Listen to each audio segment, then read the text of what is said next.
आधा ज्ञान बहुत ही ज़्यादा खतरनाक होता है और इससे भी ज़्यादा खतरनाक है हमारे यूट्यूबर्स जो कि यही आधा ज्ञान देके आपको जो है ट्रेडिंग फीस के नाम पे 5 गुना ज़्यादा ब्रोकरेज पे करवा रहे हैं। क्या 5 गुना ज़्यादा ब्रोकरेज? जी हाँ, बिल्कुल। इस वीडियो को एंड तक देखने से आपके ये सारे डाउट्स क्लियर हो जाएंगे। Hello everyone, my name is Vishal Chaurasia and welcome to Ved securities. आज इस वीडियो में मैं आपको एक्सएनएस जो कि एक क्रिप्टो और फॉरेक्स ट्रेडिंग ब्रोकर है इंडिया में, उसको लेकर के सारे डाउट्स क्लियर करने वाला हूँ। क्या एक्सएनएस इंडिया में लीगल है? क्या इसे आरबीआई ने वाकई में बैन करके रखा है? क्या ये एफआईयू रजिस्टर्ड है? क्या ये फेमा एक्ट के अंदर आता है? और इसको यूज़ करने से क्या आपका बैंक अकाउंट फ्रीज हो सकता है? इस वीडियो के लास्ट में मैं आपको क्रिप्टो ट्रेडिंग से रिलेटेड टैक्सेशन भी क्लियर करते हुए जाऊंगा। तो सबसे पहले बात करते हैं एफआईयू रजिस्टर्ड और एफआईयू क्या है। तो एफआईयू का मतलब है फाइनेंशियल इंटेलिजेंस यूनिट। इसका एक ही काम है कि ये ट्रैक करेगी कहीं आप जो पैसा इंडिया से बाहर भेज रहे हैं वो किसी टेरर फंडिंग में नहीं जा रहा है, ठीक है, वो किसी टेररिस्ट को फंड नहीं किया जा रहा है, या फिर कहीं उसको मनी लॉन्ड्रिंग के लिए तो यूज़ नहीं किया जा रहा है। जैसा कि आप लोगों को पता है, क्रिप्टो में आप जब एक अकाउंट से दूसरे अकाउंट में पैसे ट्रांसफर करते हैं, आपका जो ट्रांजैक्शन है वो गवर्नमेंट ट्रैक नहीं कर सकती है all over the world. But कहीं ये ट्रांजैक्शन बहुत ही गलत चीज़ों के लिए ना यूज़ हो रहा हो, इसके लिए फाइनेंशियल इंटेलिजेंस यूनिट बनाई गई। और इसीलिए जितने भी लोग, जितने भी वॉलेट्स हैं जो कि क्रिप्टो को होल्ड करते हैं, मतलब जितने भी वॉलेट्स हैं जो कि क्रिप्टो को होल्ड करते हैं, उनमें क्या ट्रांजैक्शन हो रहा है इसकी रिपोर्ट गवर्नमेंट को देनी ही देनी है। इसीलिए उन्हें एफआईयू रजिस्टर्ड होना बहुत ज़रूरी है। अब इसके बाद से मैं आपको डेल्टा एक्सचेंज के एक आर्टिकल पे लेके आता हूँ, ठीक है। डेल्टा एक्सचेंज, ये टाइम्स ऑफ इंडिया का आर्टिकल है, अगर आप देख पा रहे होंगे तो ये टाइम्स ऑफ इंडिया का एक आर्टिकल है। इसमें साफ साफ दिया हुआ है जो क्रिप्टो है वो 30% के रेट से टैक्स किया जाता है। Let's see, any gains made from crypto trading is taxed at the rate of 30% with 4% cess under section 111B. There is a 1% TDS tax deducted at source or the transfer of crypto assets. ये चीज़ ध्यान रखिएगा क्योंकि बाद में बहुत काम आने वाली है। देखिए, क्रिप्टो जितने लोग भी होल्ड करते हैं या उसका ट्रांजैक्शन करते हैं या बाई करते हैं, ठीक है, उन पे 1% टीडीएस लगता है, 30% टैक्स लगता है और आपका उस पर 4% सेस लगता है। ये बात साफ साफ क्लियर है। तो डेफिनेटली अगर ये क्रिप्टो बाई कर रहे हैं तो इन्हें एफआईयू के अंदर रजिस्टर्ड होना बहुत ज़्यादा ज़रूरी है क्योंकि ये क्रिप्टो बाई कर रहे हैं। लेकिन यही इसी आर्टिकल में दिया हुआ है कि delta exchange, however the benefit of trading crypto and futures, the benefit of trading crypto futures and options on Delta Exchange is that our balance are always calculated in INR. We have no direct contact with crypto. We have no direct contact with crypto. यानी कि crypto से अगर contact नहीं है तो क्या यहाँ पे आप मुझे बताइए एफआईयू रजिस्टर्ड होना जरूरी है? क्योंकि ये तो ट्रैक कर रहा है आपके क्रिप्टो के बाइंग और सेलिंग को। आप क्रिप्टो कहीं किसी और गलत वॉलेट में तो नहीं भेज, क्या इसमें एफआईयू का रजिस्ट्रेशन होना जरूरी है? नहीं। अब फिर देखिए, which means aforementioned high taxes of virtual digital assets do not apply to Delta Exchange as an Indian trader. You can even offset losses which Indian crypto regulations don't allow.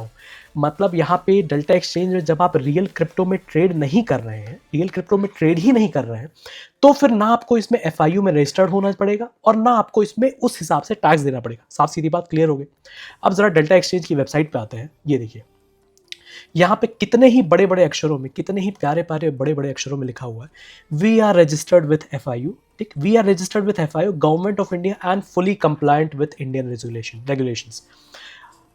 इसी चीज़ को बार बार घुमा घुमा के जो इतने यूट्यूबर्स हैं वो आपको उल्लू बना रहे हैं कि भाई एफआईयू रजिस्टर्ड है, गवर्नमेंट से रजिस्टर्ड है, तो आप 5 गुना ब्रोकरेज, 5 गुना, जी हाँ, डेल्टा एक्सचेंज जो है वो एक्सएनएस इंडिया से 5 गुना ब्रोकरेज एक्स्ट्रा चार्ज करता है।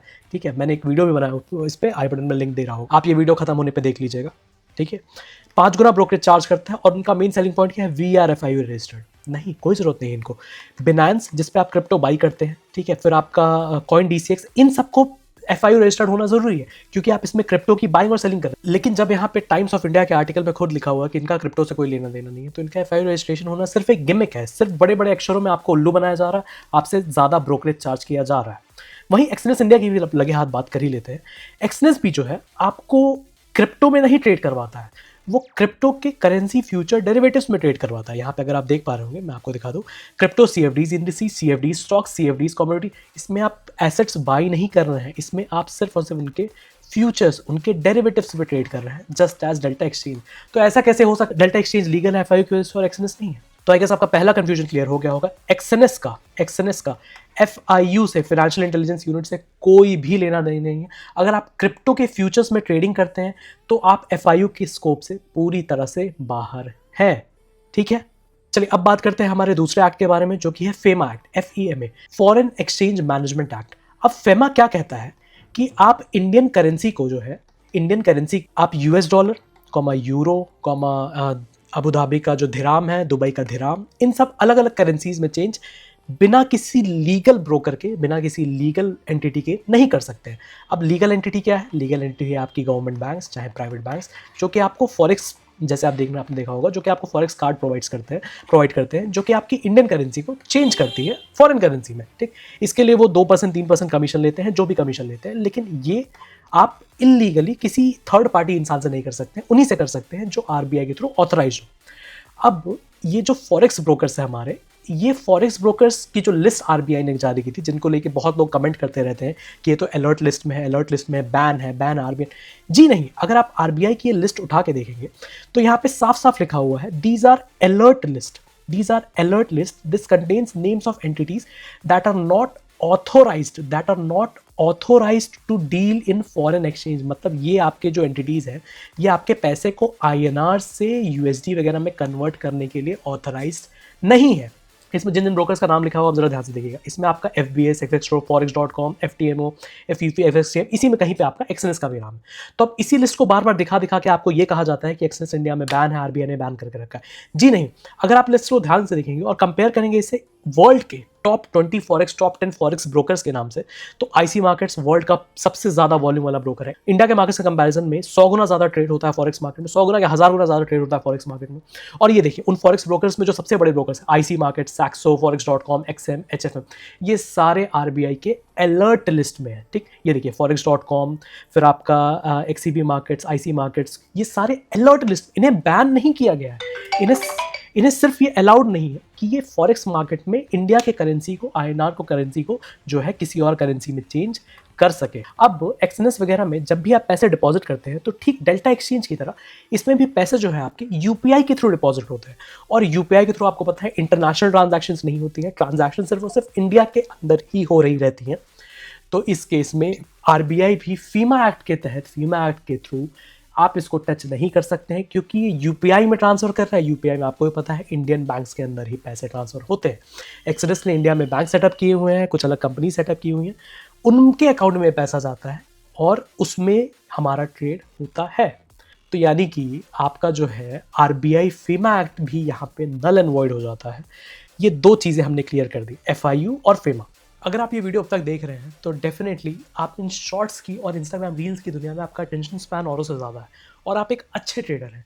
तो इस वीडियो को प्लीज़ लाइक ज़रूर कीजिएगा और चैनल को सब्सक्राइब करके जरूर जाइएगा, क्योंकि मैं ऐसे ही अच्छे नॉलेज वाले कंटेंट आपके लिए लाता रहूँगा। माफ कीजिएगा, वीडियो थोड़ी अगर बड़ी हो रही है तो सारे ही डाउट्स मैं आपके क्लियर करके जाता हूँ। अब तीसरी बात, जो सबसे इंपॉर्टेंट बात है कि आपके बैंक अकाउंट फ्रीज क्यों हो रहे हैं, आपके जो बैंक अकाउंट्स हैं वो फ्रीज क्यों हो रहे हैं। देखिए, आपका जो बैंक अकाउंट है वो मोस्टली सेविंग्स अकाउंट रहता है, ठीक। आप सेविंग्स अकाउंट से जब बड़े बड़े ब्रोकर्स को पैसे ट्रांसफर करते थे, जब इंडिया में ट्रेड करते थे, जैसे कि ज़ेरोधा हो गया, अब स्टॉक्स हो गया, आपका अलग अलग डीमैट अकाउंट हो गया, तो उन्हें प्रॉब्लम इसलिए नहीं होती थी क्योंकि उन्हें पता था कि आपका पैसा जो है वो इन्वेस्टमेंट के लिए किसी इंडियन ब्रोकर के अकाउंट उसी तरह से रजिस्टर्ड रहते हैं।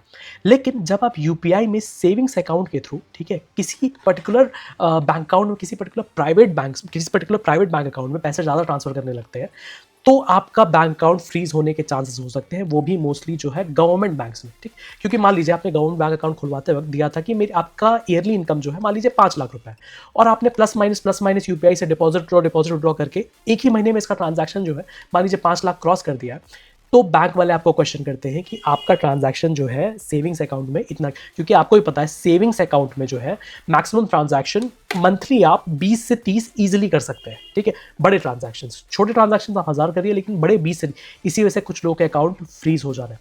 इसका सोल्यूशन क्या है? आप जब बैंक अकाउंट खोलिए, कोशिश कीजिए कि एक प्राइवेट बैंक अकाउंट में है, क्योंकि गवर्नमेंट बैंक अकाउंट में खुद का पैसा निकालने में बहुत प्रॉब्लम होती है, एसबीआई वगैरह बैंक, ठीक है, इसलिए आपका यूपीआई बैन कर देते हैं।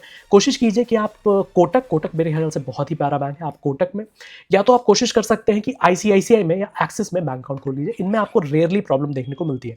और हाँ, बैंक अकाउंट खोलते वक्त ये जरूर ध्यान दीजिए कि आपने जो इनकम मेंशन की है, जो वहां से पूछता है कि आपकी ईयरली इनकम क्या है, उसमें थोड़ा हायर अमाउंट मेंशन करें। वो टैक्स में नहीं कुछ आने वाला, उसमें थोड़ा हायर, ताकि आपके बैंक में अगर उतने बड़े बड़े ट्रांजैक्शन होते हैं तो भी आपका बैंक सस्पिशन एक्टिविटी ना रेज कर सके।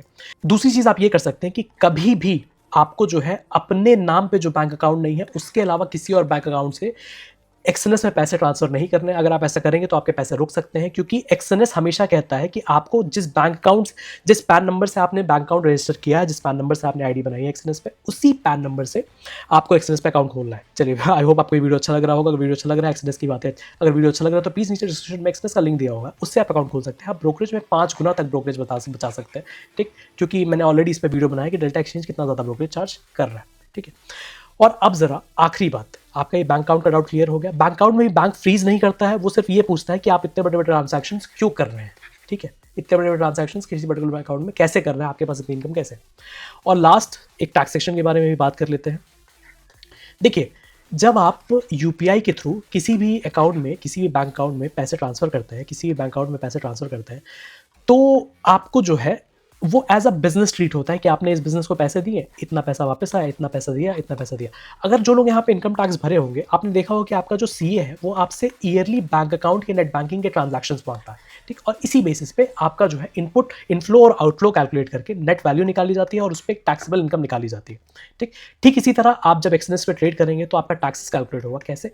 आपने जो है किसी एक पर्टिकुलर बैंक में मान लीजिए 10 लाख रुपए डाले, ठीक, 10 लाख रुपए, तो ओवरऑल मिला के 12 महीने में आपने जिसमें 10 लाख रुपए डाले, ठीक, और आपके अकाउंट में वापस आया है 20 लाख, तो आपका नेट जो इनफ्लो माइनस आउटफ्लो हुआ, ठीक, वो है आपका लगभग 10 लाख रुपए।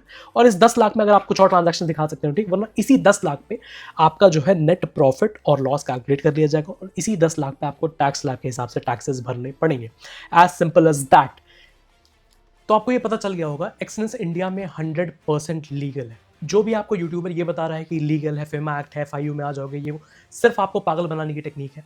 आप अगर उनके एफिलिएट ब्रोकर जैसे कि डेल्टा एक्सचेंज या फिर आप बिनांस वगैरह यूज़ करते हैं, तो उस पर आपको 5 गुना ज़्यादा ब्रोकरेज, जो कि नॉर्मली जो है 8,000 साढ़े 8,000 एक बिटकॉइन पे आपको पे करना पड़ेगा। मैंने इससे रिलेटेड भी एक वीडियो ऊपर डाली हुई है, जिसमें आप देख सकते हैं कि एक्चुअल में डेल्टा एक्सचेंज वर्सेस एक्सएनएस इंडिया कितना ब्रोकरेज चार्जेस में कितना डिफरेंस है।